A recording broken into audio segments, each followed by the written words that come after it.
تو پہلی علامت کیا ہے کہ انسان اپنی خواہش نفسانی کو ترک کرے، اور یہ اتنی بری بلا ہے خواہش نفسانی۔ انسان کے دو ہی بڑے دشمن ہیں جو شریعت مطہرہ نے ہمیں بتائے، ایک شیطان ہے جسے ابلیس کہا جاتا ہے، اور دوسرا ہمارا نفس ہے یعنی من چاہی ہے۔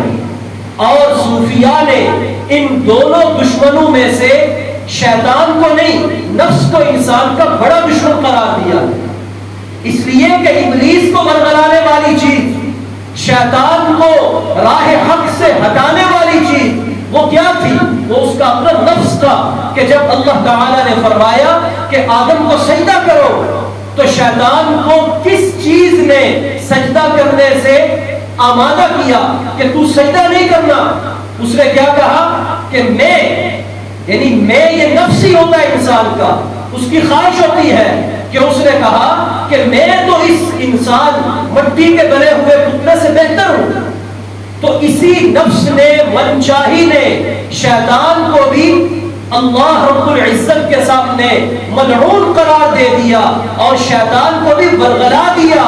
تو یہ نفس انسان کا شیطان سے بھی بڑا دشمن ہے۔ رمضان المبارک کے اندر اللہ تعالی شیاطین کو قید کر لیتے ہیں، لیکن عموماً ساتھی یہ بات پوچھتے ہیں کہ پھر بھی گناہوں کی طرف رغبت ہوتی ہے، پھر بھی گناہوں کی طرف ہم چلے جاتے ہیں، شیطان تو قید ہے لیکن ہم پھر گناہ کیسے کرتے ہیں؟ شیطان تو ہمیں نہیں ورگلا رہا ہوتا، تو وہ ہمارا نفس ہوتا ہے کہ جسے ہم اللہ رب العزت کے حکموں کو توڑ توڑ کر اتنا طاقتور کر چکے ہوتے ہیں کہ وہ نفس ہمارے اوپر غالب آ چکا ہوتا ہے۔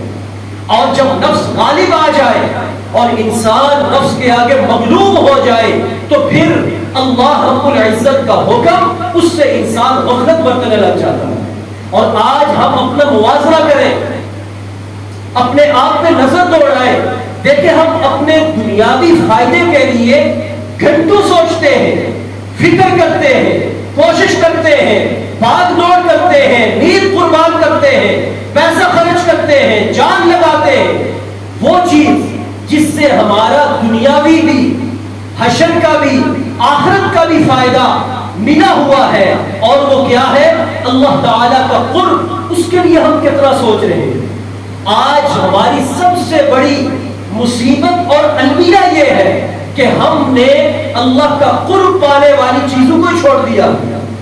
ہم اس بات کو جانتے، بوجھتے، سمجھتے بھی آنکھیں بند کیے بیٹھے ہیں کہ ہم نے اللہ کے سامنے پیش ہونا ہے، ہم نے اپنی قبر اور حشر کے اندر جا کر کھڑا ہونا ہے، ہم نے میزان عدل پہ اپنے کیے کرائے کے ایک ایک پائی کا اللہ کو حساب دینا ہے۔ میرے بھائیوں، اس پر ہمارا ایمان بھی ہے، یقین بھی ہے، عقیدہ بھی ہے، لیکن ہم غافل ہیں کہ نہیں؟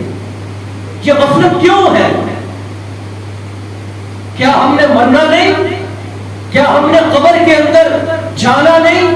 کیا حشر میں اللہ کے سامنے کھڑا ہونا نہیں؟ یہ غفلت اس لیے ہے کہ آج اللہ کا حکم اسے ہم دھتکار چکے ہیں، چھوڑ چکے ہیں، اور نفس کے حکموں کے اوپر ہم چل رہے ہیں۔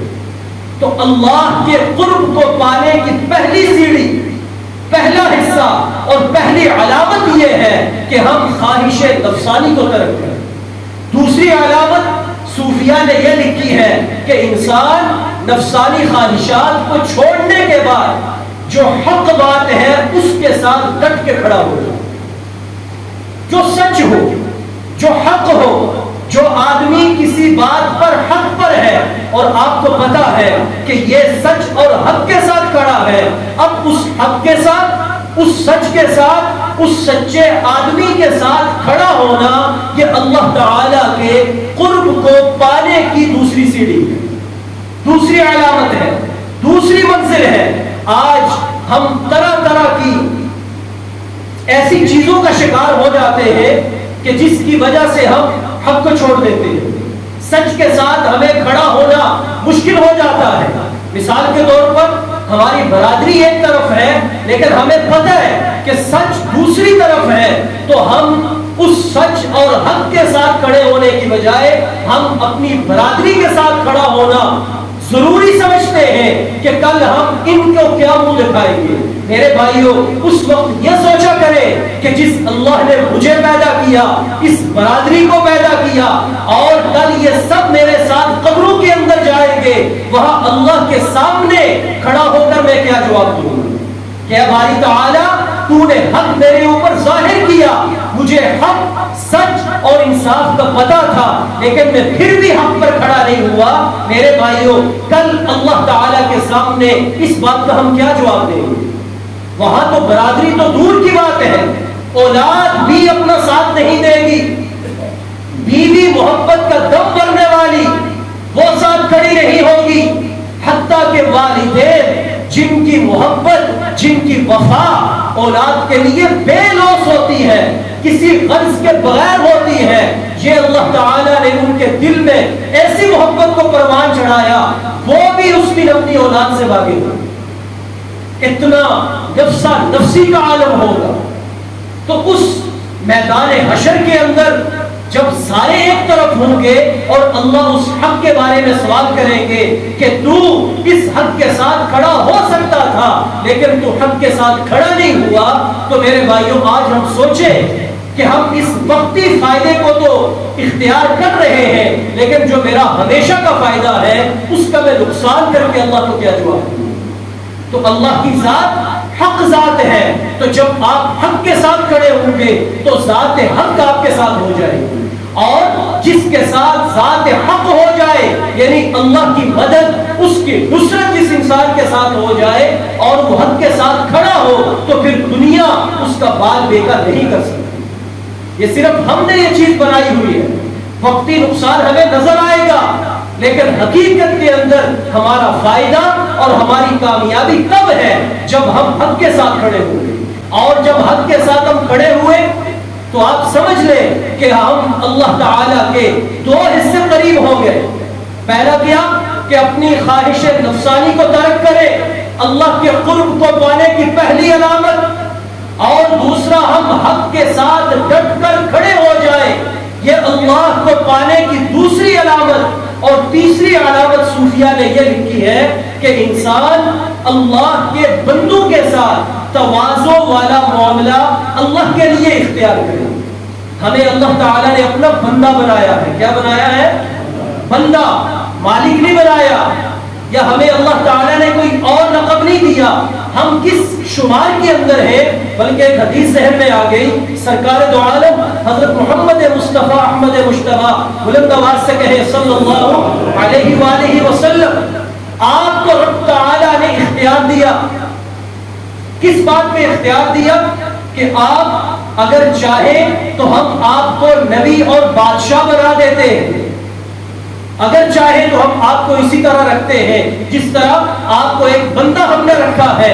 تو آقا کریم صلی اللہ علیہ وسلم نے بادشاہت کو طلب فرمایا, ناپسند فرمایا, اور یہ فرمایا کہ اللہ تو نے مجھے بندہ بنایا ہے, مجھے بندگی عزیز ہے اور اسی بندگی میں رہنا میں پسند فرمایا. اور بندگی عاجزی کو کہتے ہیں. عاجزی کا نام تواضع ہے کہ انسان کسی مطلب کے لیے نہیں, کسی مجبوری سے نہیں, کسی مفاد پرستی کے لیے نہیں, بلکہ اللہ کے لیے اللہ کے بندوں کے ساتھ عاجزی اختیار کریں. پھر آپ دیکھیں کہ آپ کو اپنی اس دنیاوی زندگی میں کتنا سکون محسوس ہوگا. اللہ تعالیٰ کے ہاں آپ کو قرب نصیب ہوگا. تو اللہ تعالیٰ اسی لیے فرماتے ہیں من تواضع للہ رفعہ اللہ, جو اللہ تعالیٰ کے لیے تواضع کرتا ہے, عاجزی اختیار کرتا ہے, اللہ اسے بلند مرتبہ عطا فرما دیتے ہیں.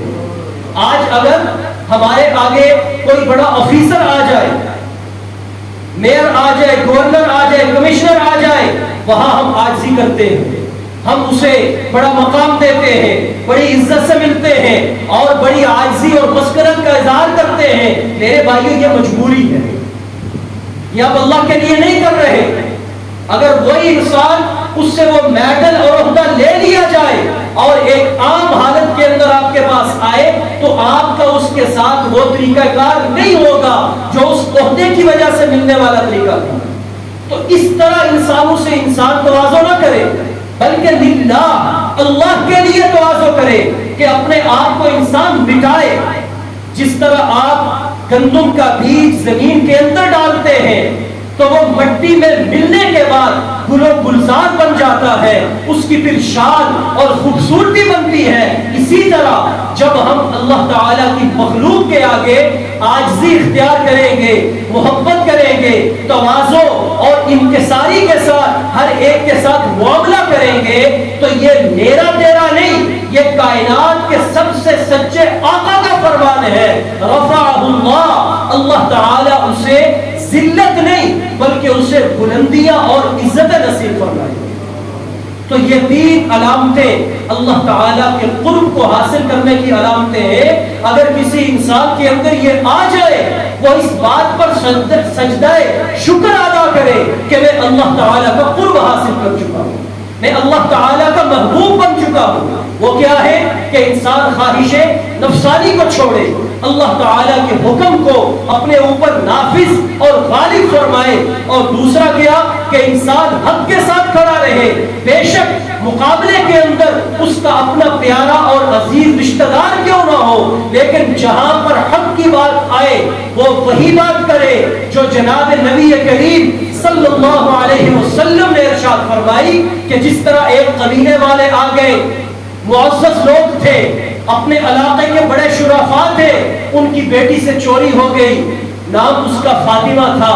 تو انہوں نے آ کر عرض کی کہ یا رسول اللہ صلی اللہ علیہ وسلم، اگر ایسا معاملہ ہو جائے کہ کچھ لے دے کے بات بن جائے اور باہر یہ بات نہ جائے کہ ہمارے خاندان کی ناک کٹ جائے گی، تو نبی کریم صلی اللہ علیہ وسلم نے کیا فرمایا کہ تم فاطمہ بنت ساریہ کی بات کرتے ہو، اگر فاطمہ بنت محمد بھی یہ کام کرتی تو اس کا ہاتھ بھی کاٹنے کا حکم فرمایا. حق یہ ہوتا ہے کہ آپ یہ نہ کہیں کہ اس میں میرا دنیاوی مفاد ہے تو آپ نے حق کو ہی ذبح کر دیا، اس کو ہی چھوڑ دیا. یہ اللہ تعالیٰ کے ہاں مردود ہونے کی دلیل ہے کہ آپ اللہ کی نظروں میں گر چکے ہو کہ آپ نے حق کو چھوڑ کر دوسرے کا ساتھ دیا. تو اس لیے اللہ تعالیٰ کا قرب پانے کی دوسری علامت وہ یہ ہے کہ انسان حق کے ساتھ ڈٹ کے کھڑا ہو جائے. اور انسان کے اللہ کے ہاں قرب پانے کی تیسری علامت یہ ہے کہ اللہ کے لیے، اللہ کے بندوں کے ساتھ انسان تواضع اور عاجزی اختیار کرے. پھر آپ دیکھیں کہ جب یہ تین علامتیں آپ کے اندر آ گئی تو اللہ تعالیٰ کی ذات آپ کو کس طرح بلند مقام اور مرتبے عطا کرتی ہے. اللہ تعالیٰ توفیق عمل نصیب فرمائے. وما علینا الا البلاغ.